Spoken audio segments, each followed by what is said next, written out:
Hey YouTube, so today we're gonna jump straight into it. I have a model today and you wanna start off with freshly blow-dried washed hair. Here's a picture of the desired look that she wants to go for. Off camera, I braided the back and that took about 4 to 5 hours. Here are the results. Now I'm going to show you how to achieve this look step by step. So first you want to start off with some edge control. Next it's time to apply the edge control. So you're going to put that all over your part. You want to go ahead and just rub it on in there. This is going to help your braid. Like, you need it to make sure that your hair is neat looking, and also it helps to grip your natural hair because you have to braid your natural hair really good, and sometimes it's hard to grip it without the edge control. In this video I'm going to show you 2 ways to do knotless box braids. If you like what you see so far, then don't forget to like, comment, and subscribe. So now you're going to see me separate the hair in 3 parts, and then I'm going to braid. Okay, so you braid 1 time, and you braid 1 more time, so you braid 2 times. Then you add the hair.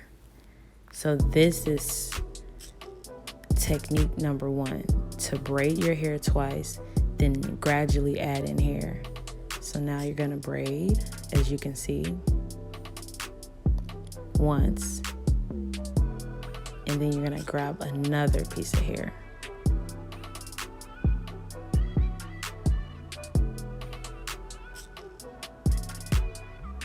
So after you grab that piece, you're gonna braid another time. As you can see, I'm braiding 1 more. Okay, 2 more, I guess. Nope, 3 more. Okay. Then you're gonna grab another piece of hair. The goal is to get the hair like to feed in the hair, kind of sort of like feeding braids.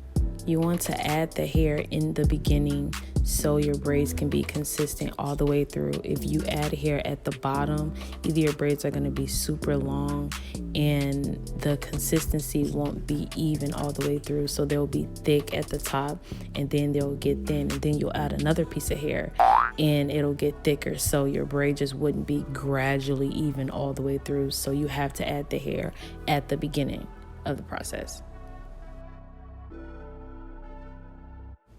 Next, you want to add jam. She's natural, so I use the jam to make her hair blend in with the braiding hair. Also, you can use the jam to control the braiding hair so it doesn't get nappy and stuff. Like, it keeps it shiny all the way through.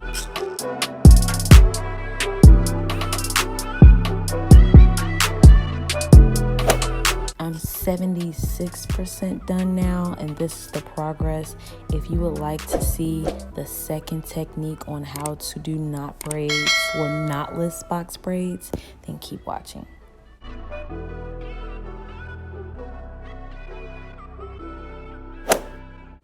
So finally, we on the last braid, y'all.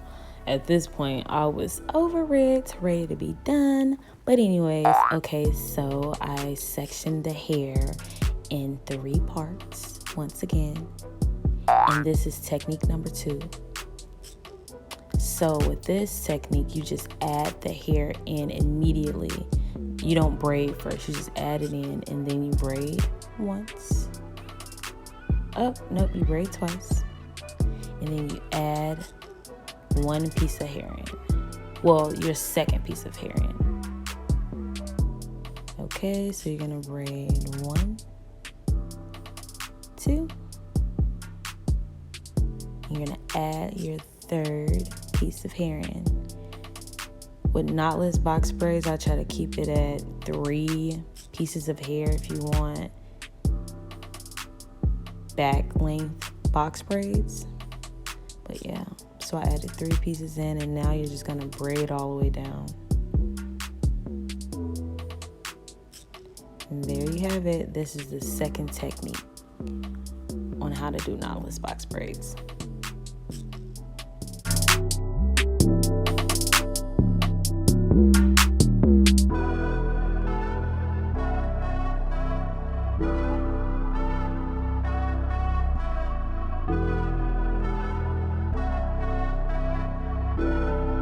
You can't tell, but off camera, I'm definitely grabbing jam and adding it to the braid to make sure that her natural hair is blending in with the braid.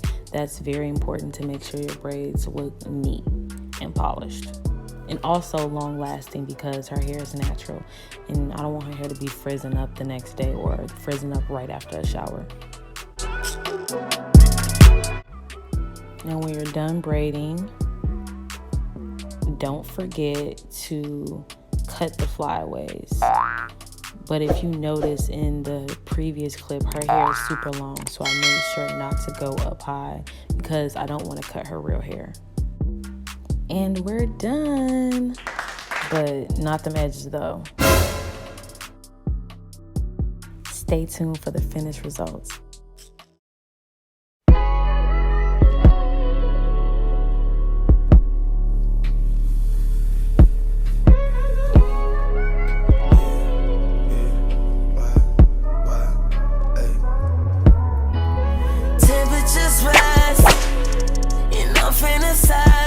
Giving it to you, giving you something, more like something I want to do to you.